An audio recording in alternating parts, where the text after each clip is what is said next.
High. ঠিক 2 minute পর ওপাশ থেকে রিপ্লাই আসলো, বাই। তুমি কি আমাকে ইনসাল্ট করলা?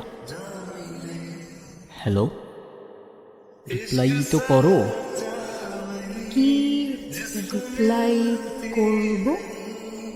কোথায় থাকো তুমি? আবার কোথায় চলে গেলা?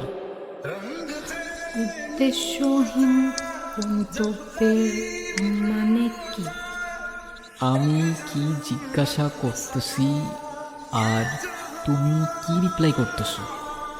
কেন তোমার সব কথার উত্তর দিতে হবে এমন কোনো মানে আছে নাকি? আরে, রেগে যাচ্ছ কেন? আমি তো তেমন কিছু বলিনি। আসলে আমি বয়েজ স্কুলে পড়ি তো।